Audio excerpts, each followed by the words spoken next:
فيفضل ان انا اعمله على خرسانه. احنا عاملين هنا اوتار كل متر ونص المتر بتعمل وتر، الوتر ده اللي هو المنسوب او الشرب اللي انت بتشتغل عليه، كام سنتي او كام ملي، واعرف الماده اللي هتتحط قد ايه، بحيث ان انا لما امحر اكون محترم الكلام ده. المحاره الجديده باينه اهيت، دي كلها محاره جديده. احنا فتحنا البلكونه وكبرناها عشان خاطر نوسع الدنيا، وفي نفس الوقت ده كله هيبقى المونتال الجرار. تمام. المحاره بتكون عباره عن ايه؟ عباره عن سن زيرو ورمل واسمنت، ولازم تحط عليها ايدي بوند. السلام عليكم ورحمه الله وبركاته، معاكم المهندس ابراهيم من شركه المعمار الذهبي. احنا النهارده في موقع من المواقع في شبرا مصر، بالتحديد في اغا خان. المساحه هنا كبيره شويه، ضمنها شقتين على بعض. دلوقتي شغالين في محاره الارضيات، خلصنا سباكه وكهرباء.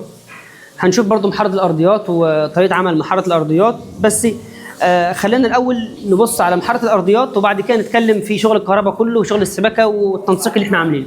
تعالى كده دقيقه واحده. هنا هم شغالين لا هنا احنا شغالين في محاره الارضيه. تمام. الارضيه بتتمحر الارضيه معايا لما اكون هعمل بورسلين، لان البورسلين بيفضل ان انا اعمل صبه في الارضيه، لان البورسلين زي ما احنا عارفين بيتعمل بماده، فيفضل ان انا اعمله على خرسانه. طب في ناس يقول لك يا عم لا، البورسلين بيتعمل من غير خرسانه، من غير صبه الارضيه. في طريقه ثانيه ممكن اعمل بيها البورسلين بالماده من غير ما اصب الارضيه، بس في الحاله دي هضطر افرش الارضيه مونه الاول، وبعد ما افرش مونه وانا بعمل البورسلين احط الماده في ظهر البورسلين واسيبه ينشف من 12 ل 4 من 8 ل 12 ساعه، وبعد كده بلزق البورسلين على الارضيه. طب دي طريقه ثانيه ان شاء الله لو اشتغلنا بيها في موقع من المواقع برضه هنصور بيها فيديو، ان احنا نركب البورسلين من غير ما نصب الارضيه. طبعا عشان تصب الارضيه لازم تعمل اوتار الاول. احنا عاملين هنا اوتار كل متر ونص المتر بتعمل وتر، الوتر ده اللي هو المنسوب او الشرب اللي انت بتشتغل عليه. تمام. طبعا احنا صبنا الشقه كلها من جوه، هنشوفها دلوقتي. في بس ملحوظه هنا في الاول، هنا احنا عندنا هنا في الموقع هنا ان الريسبشن كله معمول رخام. نزوم هنا كده، هنا الريسبشن معمول رخام.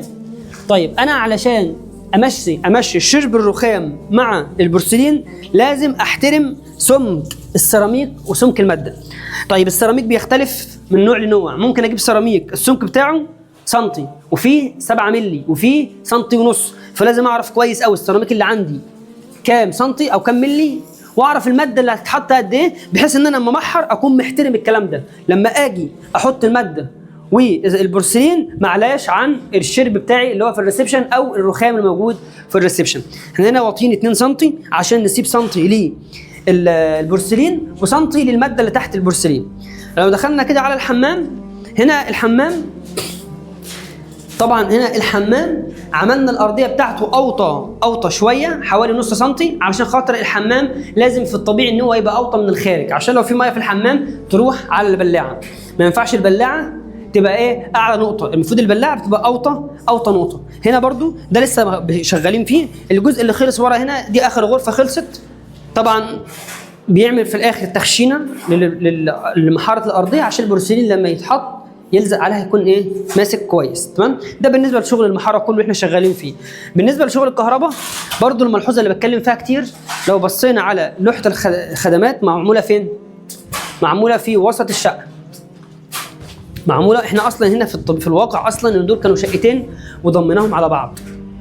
لوحه الخدمات حطيناها في وسط الشقه بحيث انها تخدم على الشقتين او على الشقه الكبيره. لو حطيناها جنب اللوحه الرئيسيه ده بيكون في مشكله، ان الراوتر هنا بقى دي الملحوظه اللي انا بتكلم فيها، ان البعض بيستغل بيلقي النظر عنها خالص. اللي يقول لك يا باشمهندس ما تحط لوحه الخدمات جنب اللوحه الرئيسيه. تعالى معايا كده معلش دقيقه واحده للوحه الرئيسيه. بص هنا اللوحه الرئيسيه فين؟ هنا تمام. اغلب المهندسين يقول لك حط اللوحه الخدمات جنب اللوحه الرئيسيه.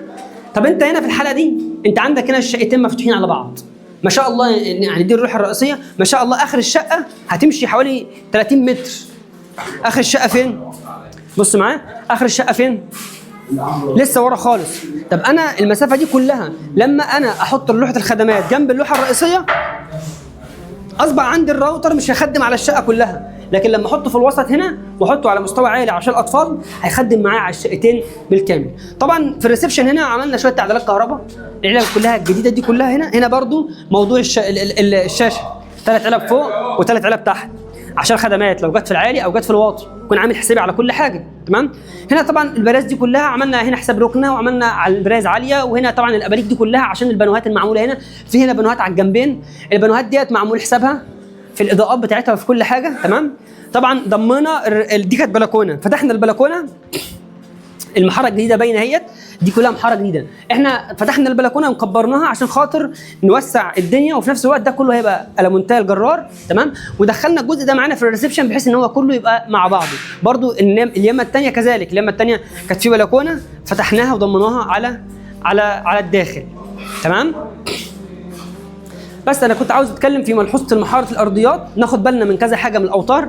وبرضو هنا الكهرباء الليد كله، الاباليك اللي طالعه في الجناب دي كلها هتبقى فيها اباليك وفيها بانوهات فمعمول حسابها. وهنا طبعا زي ما خرجنا هنا، طبعا خرجنا هنا زي ما قلت، خرجنا وضمنا دي للداخل، فاضطرينا نمحر الجنبين ونظبطهم واممنا المعبره دي كلها عشان خاطر تبقى معانا فين؟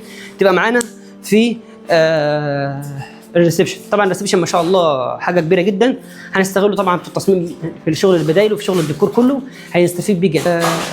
هنا شغالين في المطبخ برضو، شغالين هنا في محاره الارضيه بتاعه المطبخ. المحاره بتكون عباره عن ايه؟ عباره عن سن زيرو ورمل واسمنت، ولازم تحط عليها ايدي بوند عشان خاطر يقوي الصبه بتاعتها. بتخلطها وبتبدا اول حاجه تشد الاوتار وبعد كده بتفرش الكلام ده كله في الارضيه. تمام. هنا طبعا الحمام ده ما عملناهوش لان الحمام ده كله هيبقى مفيش فيه ماده خالص، هيبقى سيراميك عادي، فما حرناهوش عشان ما نكلفش على الفاضي. تمام. والسلام عليكم ورحمه الله وبركاته.